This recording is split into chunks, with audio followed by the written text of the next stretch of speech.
Mitra diamonds മാറുന്ന കാലത്തിന്റെ ആഭരണ സങ്കല്പങ്ങൾക്കൊപ്പം. മിത്ര ഡയമണ്ട്സ്, താഴെപ്പാലം, തിരൂർ. നമസ്കാരം. കേരള ന്യൂസ് ഓൺ ടൈമിലേക്ക് സ്വാഗതം. പ്രിയമുള്ള മാധ്യമ സുഹൃത്തുക്കൾ, ആദ്യമായി മുനിസിപ്പൽ മുസ്ലിം ലീഗ് കമ്മിറ്റി വിളിച്ചു ചേർത്ത ഈ പ്രസ് മീറ്റിലേക്ക് വന്ന മുഴുവൻ ദൃശ്യ പത്രമാധ്യമ സുഹൃത്തുക്കളെയും സ്വാഗതം ചെയ്യുക. ഈ വരുന്ന 11-ാം തീയതി തിരൂർ നഗരസഭയിലേക്ക് നടക്കുന്ന തെരഞ്ഞെടുപ്പിൽ മുസ്ലിം ലീഗ് പാർട്ടി അതിന്റെ വാർഡ് കമ്മിറ്റികൾ നിർദ്ദേശിച്ച സ്ഥാനാർത്ഥികൾക്ക് ഇന്ന് പാണക്കാട് സെയ്ദ് അബ്ബാസ് അലി ശിഹാബ് തങ്ങൾ അംഗീകാരം നൽകിയിരിക്കുകയാണ്. UDF സംവിധാനത്തിൽ ആകെയുള്ള 40 സീറ്റുകളിൽ 27 സീറ്റിൽ മുസ്ലിം ലീഗ് പാർട്ടിയും 13 സീറ്റിൽ കോൺഗ്രസ് പാർട്ടിയുമാണ് മത്സരിക്കുന്നത്. അതിൽ ഒരു സീറ്റിൽ വെൽഫെയർ പാർട്ടിയുടെ പിന്തുണയോട് കൂടിയിട്ടുള്ള ഒരു സ്ഥാനാർത്ഥി ഈ 27-ൽ ഒരു സീറ്റിൽ മത്സരിക്കുന്നുണ്ട്. ബാക്കിയുള്ള 26 വാർഡുകളിൽ മുസ്ലിം ലീഗ് പാർട്ടിയുടെ ലേബലിൽ മത്സരിക്കുന്ന സ്ഥാനാർത്ഥികളുടെ പ്രഖ്യാപനമാണ് ഇവിടെ ഇപ്പം നടക്കുന്നത്.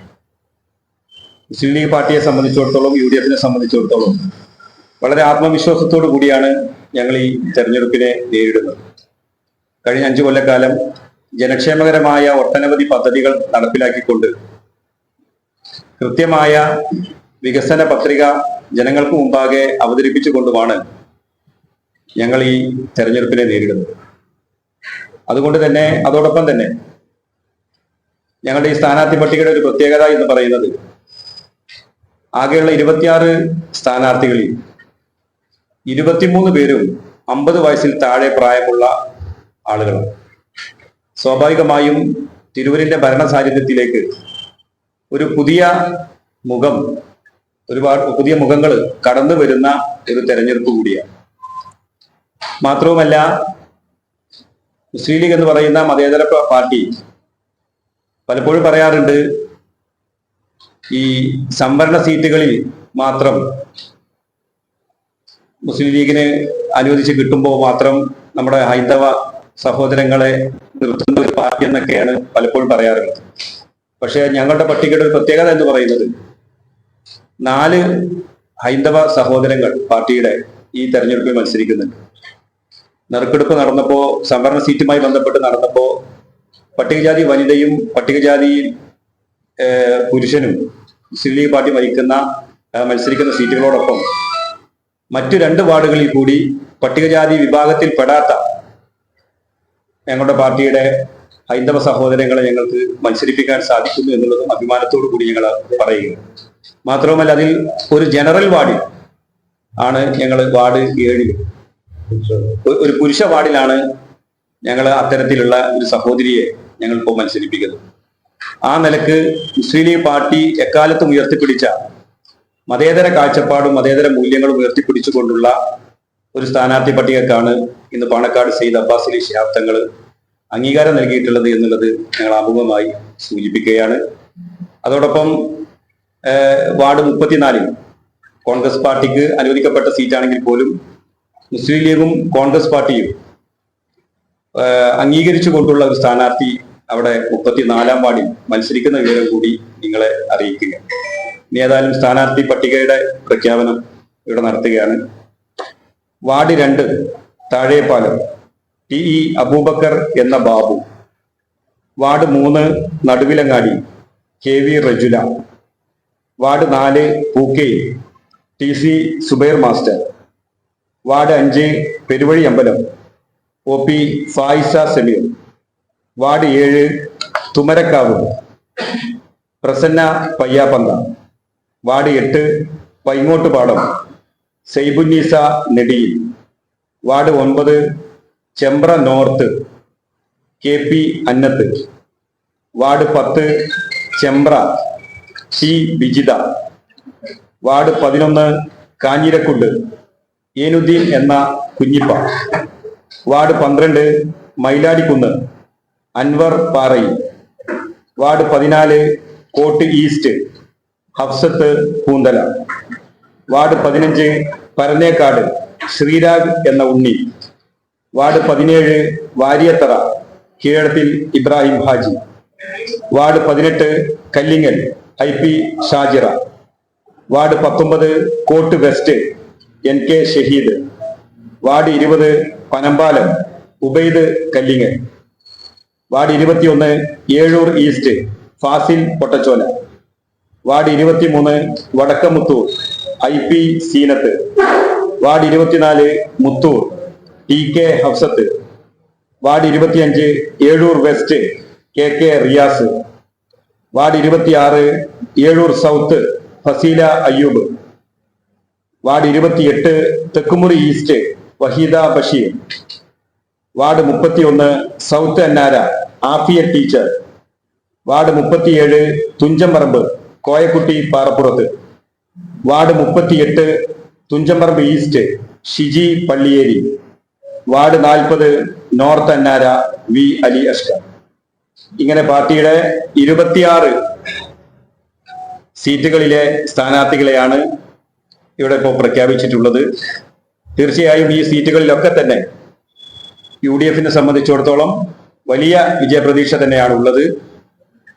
അതുകൊണ്ട് ഈ വരാനിരിക്കുന്ന തെരഞ്ഞെടുപ്പിൽ നിങ്ങളുടെയൊക്കെ തന്നെ ഭാഗത്തു നിന്നുള്ള എല്ലാവിധ പിന്തുണയും സപ്പോർട്ടും ഉണ്ടാവണമെന്ന് അഭ്യർത്ഥിക്കുക.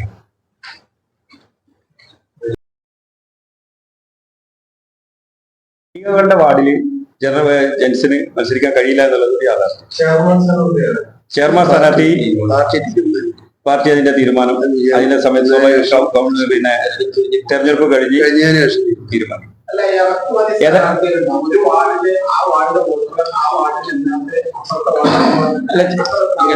അങ്ങനെ ഒരു ഇത് ലീഗലില്ല. കാരണം ഇറക്കുമതി എന്നുള്ള രൂപത്തിലുള്ള സംഗതികളൊന്നുമില്ല. ഒരു പക്ഷേ തൊട്ടപ്പുറത്തെ വാർഡത്തെ കഴിഞ്ഞ തവണ ഉണ്ടായിരുന്നതോ അല്ലെങ്കിൽ തൊട്ടപ്പുറത്തെ വാർഡുകളിൽ അതൊക്കെ സ്വാഭാവികമായിട്ടും വരാവുന്ന ഒരു സംഗതികളാണ്.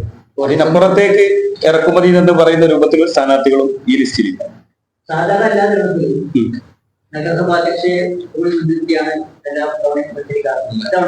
അത് തെറ്റാണ്.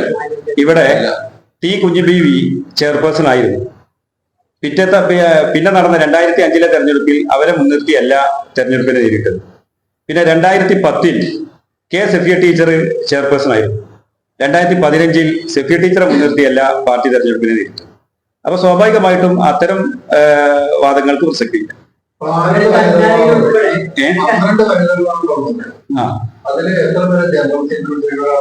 ചർച്ചയാണ്. പ്രസന്ന പയ്യാപ്പം 14 വനിതകൾ 12 പുരുഷന്മാരാണ്.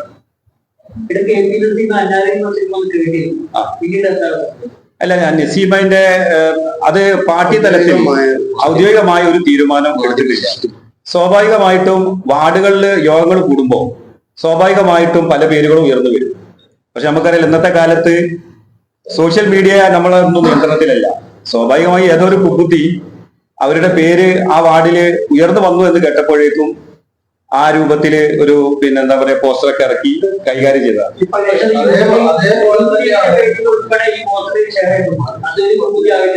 അല്ല, ഇത് നമ്മളെ സംബന്ധിച്ചിടത്തോളം പാർട്ടിക്ക് ഈ സ്ഥാനാർത്ഥി നിർണയത്തിൽ ഒരു സംവിധാനമുണ്ട്.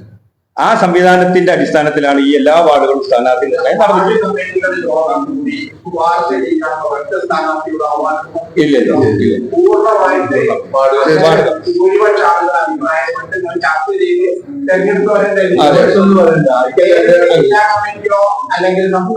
ഒരു ഇടപെടലുകളില്ല. അല്ലാതെ അതിനെ ഐക്യകണ്ഠേന ജില്ലയുടെ ഒരു പക്ഷേ മുനിസിപ്പാലിറ്റി ആയിരിക്കും പുറത്ത് നിങ്ങൾക്ക് ഇന്ന് പ്രസ് റിലീസ് നോമിനേഷൻ കൊടുക്കുന്നതിന് മുമ്പ് തന്നെ മത്സരിക്കുന്ന ഒരു പാർട്ടി ആദ്യം കൊടുക്കുന്ന ചെറുവിലെ ഏറ്റവും വലിയൊരു ഐക്യത്തിന്റെ ഇത് വെച്ചുകൊണ്ട് തന്നെയാണ് ആദ്യം ഇത് പ്രഖ്യാപിക്കാൻ സാധിക്കും. മാത്രമല്ല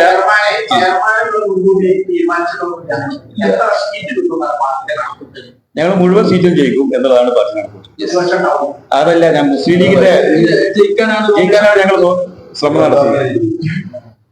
UDF-ന്റെ പിന്നെ പൂർവ്വ പട്ടിക പൂർത്തിയാക്കി കഴിഞ്ഞാൽ വീണ്ടും അത് പ്രസിദ്ധീകരിക്കും. അല്ല അല്ല അല്ല അല്ല ലീഗിന്റെ സ്ഥാനാർത്ഥികളെ പ്രഖ്യാപിക്കും. കോൺഗ്രസ് പാർട്ടിയുടെ UDF ഇതുമായി ബന്ധപ്പെട്ട് വളരെ ഞങ്ങൾക്ക് ഉദ്ദേശിക്കുന്നത് 17-ാം തീയതി തിരൂർ ടൗൺ ഹാളിൽ വെച്ച് UDFന്റെ മുനിസിപ്പൽ കൺവെൻഷൻ ചേരുകയാണ്. ആ കാര്യം കൂടി അറിയിക്കാൻ 17-ാം തീയതി തിരൂർ ടൗൺ ഹാളിൽ മുനിസിപ്പൽ UDFന്റെ കൺവെൻഷൻ. ആ കൺവെൻഷന് ശേഷം മുഴുവൻ വാർഡുകളിൽ UDFന്റെ കൺവെൻഷനുകൾക്ക് തുടക്കം കുറിക്കും. 19-ാം തീയതി നോമിനേഷൻ കൊടുക്കാനാണ് UDFന്റെ മുഴുവൻ സ്ഥാനാർത്ഥികളും നോമിനേഷൻ കൊടുക്കാനാണ് ഇപ്പോൾ തീരുമാനിച്ചിട്ടുള്ളത്. ആ രൂപത്തിൽ എല്ലാ നിലക്കും സർവ്വസജ്ജമായിട്ട് UDF ഈ തെരഞ്ഞെടുപ്പിനെ നേരിടാൻ സന്നദ്ധമാണ്.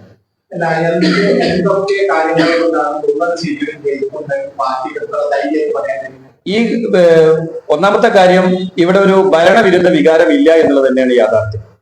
ഇടതുപക്ഷത്തെ സംബന്ധിച്ചിടത്തോളം UDFൽ വല്ല അനൈക്യവും സ്ഥാനാർത്ഥി നിർണയത്തിൽ വല്ല അസംതൃപ്തരുണ്ടെങ്കിൽ അവരെ നോക്കി ഇരിക്കുകയാണ് ഇപ്പോഴും ഇവിടുത്തെ ഇടതുപക്ഷം ചെയ്തുകൊണ്ടിരിക്കുന്നത്. ഞങ്ങളെ സംബന്ധിച്ചിടത്തോളം അത്തരത്തിലൊരു ഗതികേട് UDFനെ സംബന്ധിച്ചിടത്തോളം ഇല്ല. അതുകൊണ്ട് തന്നെയാണ് വളരെ ആത്മവിശ്വാസത്തോടു കൂടി ആർക്കും വേണ്ടി വെയിറ്റ് ചെയ്യാതെ ഞങ്ങൾ ഇവിടെ സ്ഥാനാർത്ഥി നിർണ്ണയം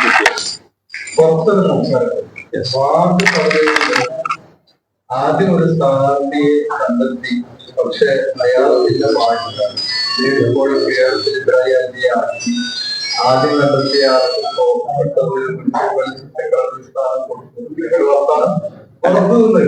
അത് സംബന്ധമായിട്ട് പാർട്ടി തലത്തിൽ ഞാൻ പറഞ്ഞല്ലോ, സ്വാഭാവികമായിട്ടും ഓരോ വാർഡുകളിലും ഒന്നിലധികം പേരുകളൊക്കെ ഉയർന്നു വരും. അതൊരു സ്വാഭാവികമാണ്. ജനാധിപത്യ സംവിധാനത്തിൽ ഏകപക്ഷീയമായ ഒരു നിലപാടും മുസ്ലിം ലീഗ് പാർട്ടി എടുക്കാറില്ല. സ്വാഭാവികമായും ഒന്നിലധികം പേരുകൾ വരുമ്പോൾ പല വിധത്തിലുള്ള ചർച്ചകളും കാര്യങ്ങളും നടക്കും. അവസാനം പാർട്ടി തലത്തിൽ അതിന്റെ ചർച്ചകൾ നടത്തി ഏക സ്വരത്തിൽ അവിടെ സ്ഥാനാർത്ഥിയെ നിശ്ചയിക്കപ്പെടുകയാണ്. അപ്പൊ 17-ാം വാർഡിന്റെ കാര്യത്തിലും സ്വാഭാവികമായിട്ടും അത്തരത്തിലുള്ള ചില അഭിപ്രായങ്ങൾ വന്നപ്പോ വളരെ സംസ്ഥാന എന്താ പറയാ എല്ലാത്തിനും മാതൃകയായിക്കൊണ്ട് തന്നെ നമ്മൾ ചർച്ചകൾ പാർട്ടി തലത്തിൽ ചർച്ചകൾ നടത്തി ആ ചർച്ചയുടെ അടിസ്ഥാനത്തിൽ ഏകോപിപ്പിച്ചുകൊണ്ട് ആണ് ആ 17-ാം വാർഡിലെയും സ്ഥാനാർത്ഥി നിർണയം ഉണ്ടായത്. പാർട്ടിയുടെ നിർദ്ദേശപ്രകാരം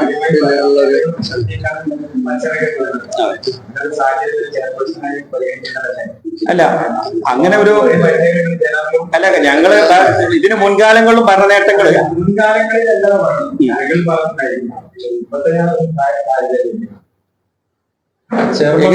ഒരു തർക്കങ്ങൾ കൂടാതെ ഒന്നിച്ച് ഒരാളെ തീരുമാനിക്കും. അത് കൗൺസിലർമാരെ ജയിച്ചുള്ള കൗൺസിലർമാരുടെ അഭിപ്രായത്തിലും പാർട്ടിയുടെ അഭിപ്രായം വെച്ചിട്ട് ഒരാളെ തീരുമാനിക്കും. എല്ലാവരും യോഗ്യരാണ് കൗൺസിൽ സ്ഥാനത്തേക്ക്, ചെയർമാൻ സ്ഥാനത്തേക്ക്. അതിനെ കുറിച്ച് തർക്കം വേണ്ട. ഈ തിരൂർ നഗരസഭയിൽ നടത്തിയിട്ടുള്ള വികസന പ്രവർത്തനങ്ങളാണല്ലോ ലീഗും കോൺഗ്രസും അതെ. അപ്പൊ അതിന് ചുറ്റാൻ പിടിച്ചൊരു കക്ഷി എന്നുള്ളതല്ലെങ്കിൽ AK നസീമയെ വീണ്ടും പരിഗണിക്കേണ്ടതല്ലേ? കാരണം ഇത്രയും ഇപ്പൊ 14 വനിതകളുണ്ട്. ഏതെങ്കിലും ഒരു ജനറൽ സീറ്റിലോ അല്ലെങ്കിൽ ഒരു വനിതാ സീറ്റിലോ തന്നെ അവരെ ഉൾക്കൊള്ളിക്കേണ്ടതല്ലേ എന്നുള്ളതാണ് എനിക്ക് ചോദിക്കുന്നത്. പ്രത്യേകിച്ച് ജനറൽ സീറ്റിൽ വലിയ മത്സരത്തിൽ മാറി നടക്കുന്നു.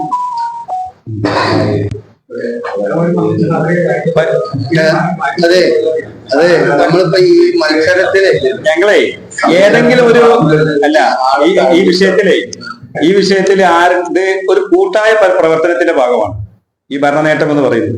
ഏതെങ്കിലും ഒരു വ്യക്തി കേന്ദ്രീകൃത ഒരു നേട്ടമായിട്ട് പാർട്ടി കാണില്ല. പാർട്ടി ചെയർപേഴ്സൺ ആയിട്ടും സ്റ്റാൻഡിംഗ് കമ്മിറ്റി ചെയർമാൻമാരായിട്ടൊക്കെ ആളുകളെ നിശ്ചയിച്ചു. അവരവരുടെ ഉത്തരവാദിത്തം വളരെ ഭംഗിയായി നിർവഹിച്ചു. അത് എന്ന് പറയുന്ന ഒരു കൂട്ടുത്തരവാദിത്തത്തിന്റെ ഭാഗം. ഏതെങ്കിലും ഒരു വ്യക്തിയുടെ മാത്രം മഹത്വമായിട്ട് പാർട്ടി ഇതിനെ കാണുന്നില്ല. അപ്പൊ സ്വാഭാവികമായിട്ടും അത്തരം ഒരു വ്യക്തിയുടെ മാത്രം പ്രഭാവമായിട്ടല്ല ഈ ഭരണനേട്ടത്തെ ഞങ്ങൾ കാണുന്നത്. ഒരു കൂട്ടായ പ്രവർത്തനത്തിന്റെ ഭാഗമായി പാർട്ടിയുടെ മുഴുവൻ കൗൺസിലർമാരും മുന്നണിയുടെ കൗൺസിലർമാരും ഒത്തൊരുമിച്ച് പ്രവർത്തിച്ചപ്പോ അവർക്ക് ചാലകശക്തിയായി ഒരു പാർട്ടി സംവിധാനം നിന്നപ്പോഴാണ് ഈ നേട്ടങ്ങളൊക്കെ ഉണ്ടായത്. യൂത്ത്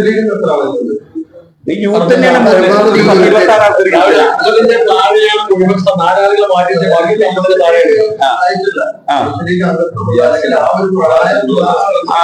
യൂത്ത് ലീഗിലെ KK റിയാസ് ഉണ്ട്, അൻവർ, പിന്നെ സെക്രട്ടറി ആറ്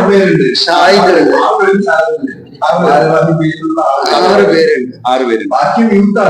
ഈ യൂത്താണ് ഞാൻ നേരത്തെ പറഞ്ഞല്ലോ. ഈ 26-ലെ 23 ആളുകളും ബിലോ 50 ആണ്.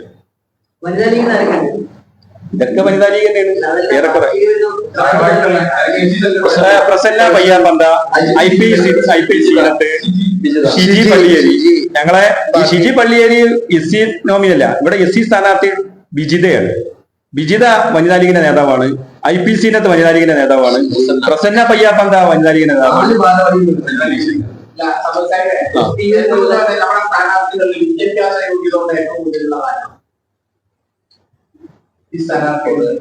അതുണ്ട്. ഇപ്പോ സ്ഥാനാർത്ഥികൾ ഒന്നിനൊന്ന് മെച്ചപ്പെട്ട അതെ അതെ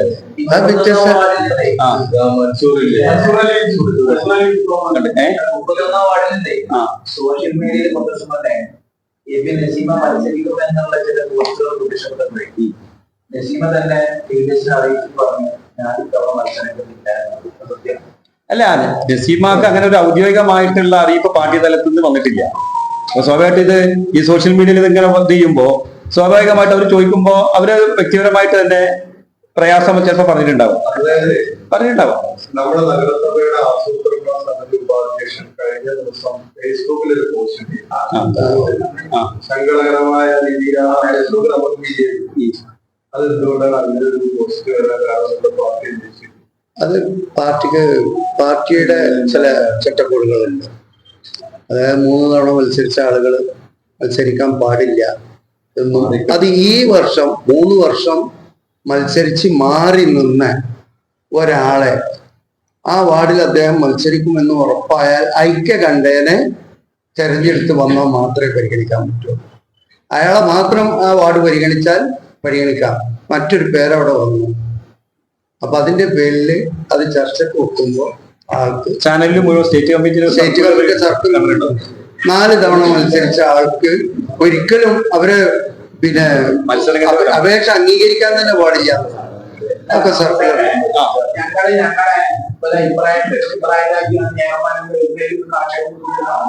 എങ്ങനെ